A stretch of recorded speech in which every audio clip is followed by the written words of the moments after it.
Hello everybody, Jose Rodriguez here. In this video I'm going to walk you through what these standard images are used for, and I'll give you a few extras that are really handy. Now, why do we want to do this? Well, out of the box, every printer you buy, especially the ones that are lower cost, in other words, the ones that are intended more for home use, are not going to be calibrated exactly the same, meaning that their outputs are going to differ slightly between individual examples of a single model. Yes, that happens. They cannot test them at the factory. They would have to install inks on every one of them and then internally calibrate them somehow. And there's not many printers that allow that. The Pro-1000 from Canon does allow you to do that. And of course, the higher level printers allow you to do that as well, but not your Pro-10, Pro-100, that type of thing. Even the new Pro-300 or any of the EPSON printers allow you to do that. So we need to verify that our printers, after we install them initially, correctly of course, can perform as intended. And so we need control images. In other words, we need controls that are set at certain colors and such. And again, this is the universal way to test or verify that your printer by itself, without any influence from editing from a badly calibrated monitor or a monitor straight out of the box, which is of course not calibrated. You need to do this to see whether the printer by itself can output correctly. So we're going to walk you through several of my favorite images, and I make these all available as a package, so you don't have to go searching high and low on the internet or the web for these images. I make them all available for you, either individually or as a pack. So let's go ahead and jump into the screen. We're going to go ahead and begin to share our images and, of course, talk about each and every one of them. We'll be right back. Alrighty, so here we are on our screen. We're going to go ahead and look at our printer evaluation image, V00 Pro Photo. Now, if you want to watch a video that I recently did, basically taking you step by step through each one of these little modules right here and explaining what they do, make sure you go back and check that out. That was actually produced by the company who actually made this image, which is basically at this point the world standard for evaluation of your printers. But simply put, you have a black to white ramp, basically 1 or 2 points above black and just below white. And then here again you have a black background with some boxes of various shades of gray. You want to make sure that there's no blockage in this region here. And usually if you do, see that, it's because you did not click on black point compensation. You must do that. And also choose the rendering intent relative colorimetric. Basically, you want to look at all of this, make sure that it just looks normal. These are some images that our brain already knows what they should look like. So strawberries should look like, they're red, ready to be eaten, not orange, not magenta. Sunset should be, oranges and yellows and that sort of thing. Here, you should not see any kind of greenish tone here. The lava flow, again, you have bluish, you have warmish tones. You have many different tonalities here. Even though it looks kind of gray, there's a lot of color here. Make sure you look at that. Here again, the reflections off of the disc. I talked about that as I was reading the how to evaluate this image from the original site. And again, they just tell you to look at all of these things and evaluate them, make sure that they are being reproduced correctly. The sky here goes from a fairly deep cyan to a very light, and then right here it begins to get a little bit magenta-ish, and then you have your orange and greenish tones. Make sure all of that is being reproduced. Baby skin, very important. If you're doing portraiture, make sure you do not use any other rendering intent but relative colorimetric. Okay, there are reasons for that. So look at the tones. Make sure that the shadows do not have a bluish cast. Make sure these transitions are even and smooth. They probably will not be. I'll tell you that right now, because this is a torture check basically for your printer. And it depends on how well the printer dithers tonalities. Okay, some do that excellently and some do not. right here, this top row of colors, they're all out of gamut. These three greens will probably be blended together, okay, on your monitor. They may not print that way, the way you see them. None of these colors will probably print the way you see them because they are out of gamut. Again, this is designed on purpose for someday, sometime in the future, when printers are able to reproduce colors such as these. That's why it's there. This is going to be kind of a universal image that's going to be almost timeless. This monochrome right here, it has to look neutral. You have a perfect black point right here, and white point right here, and every other shade in between.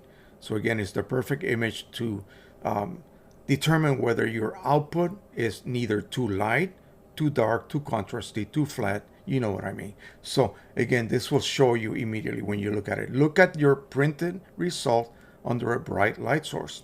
Okay? Don't look at it under a dim light source. You will not be able to detect the nuances that this image contains. All right. Again, if you want more detail about this, go ahead and view the one that I posted a few weeks ago. All right. If you are going to only perform black and white printing, monochrome printing, well, we have a specific standard image for you guys. And this is it right here. This beautiful image right here is perfect. It has the tonality of an Ansel Adams print, from a perfect black to a perfect white and everything in between. So again, you will just simply look at this. You want graduated tones here. Same right here, the same right here. You want neutrality from the darkest to the brightest. And again, the same thing in this other one. This is done perfectly on purpose because you're going to be printing from this end first, and you want to make sure that the printer performs across the whole page perfectly. So that is a good one, specifically made for those who are only going to print, or mostly going to print, monochrome.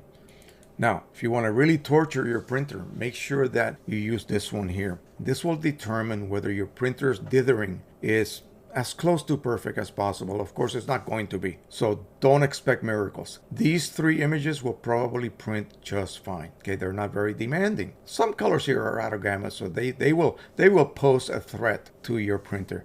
Oh, this thing will definitely put your printer to shame, because it's just way beyond the capability of anything we have at the moment. Again, this is going to be one of those universal images that'll be with us well into the future. You're looking for nice gradual tonalities. Not necessarily able to reproduce this right here, for instance. Look at that red. Look at this blue right here. It's just not going to be able to do that. The cyan, very, very strong right here. The magentas, the red oranges right here.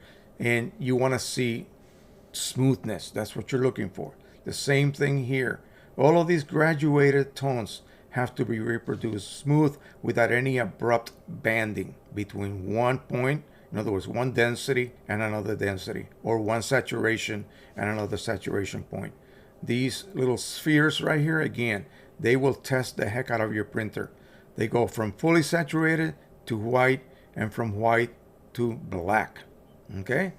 And fully saturated to black, okay? So black to white, white to black, and fully saturated to white, and fully saturated to black. Again, torture tests like you have never seen before. And this will test your printer to the nth degree. This one here is an ink starvation test print, also a resolution test print. So let me magnify this. It'll do the diagonal testing. You have to be able to see those three lines right here. They are separated by a single pixel. The same thing here with the vertical, more diagonal ones, as well as, these differ in separation slightly. Look at that. So if your printer can reproduce that, you are good to go. You are good to go. Let me see what else we got here. I have some vertical lines as well, I believe. Yeah, right here. Vertical and horizontal. And again, you're looking for separation. Okay? You need to have distinct separation between the lines. Now, if you're using a paper that has a lot of dot gain, or sort of like a wicking action, causes the ink to wick, then you will probably have some blending taking place here.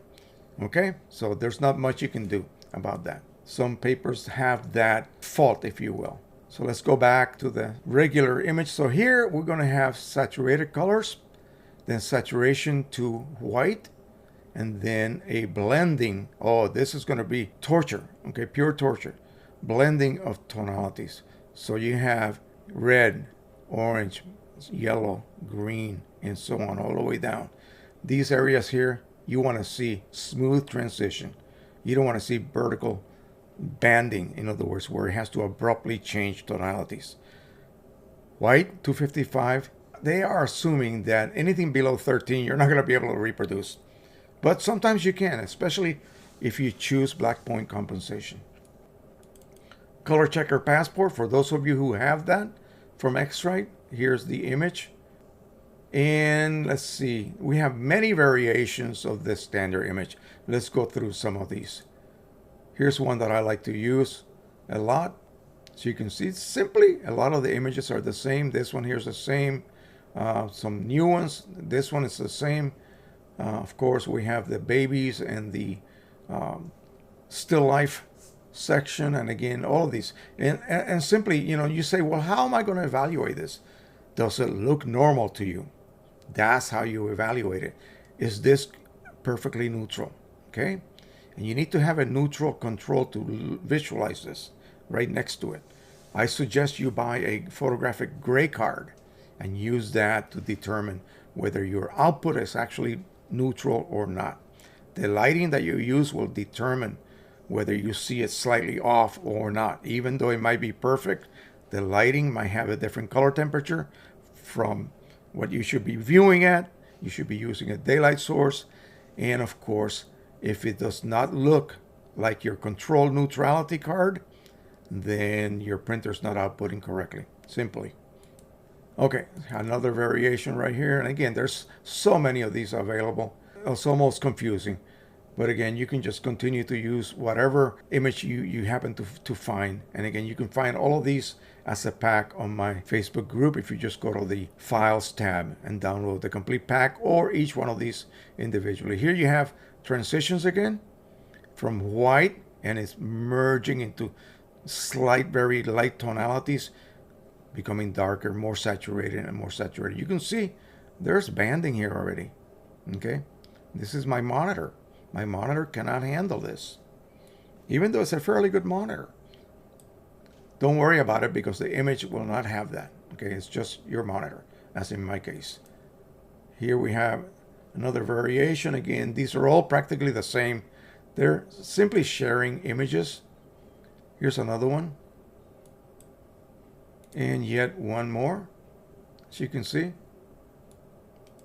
they just give you just a collage of images to kind of give you a visual help for you to be able to determine, well, does this look normal or does it not look normal? And quite often you will be able to detect that very easily. Now, talk about exercising your printer. So somebody created this and made it available for me. Wow, this will use quite a bit of ink. I mean, it's not one of those that will use a tiny amount of ink. This will really truly exercise your printer.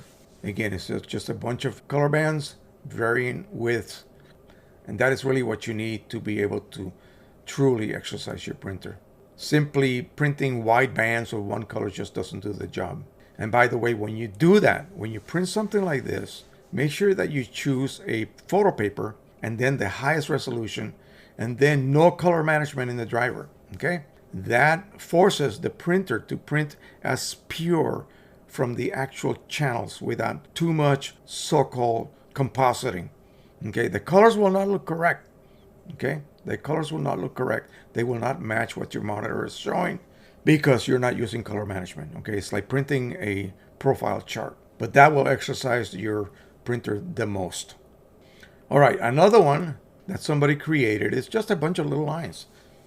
Again, notice they are randomly drawn at different angles and such. Some of them are long, some of them are short, and they vary in colors and they vary in density from saturated to light and so forth. Interesting. How effective will this help?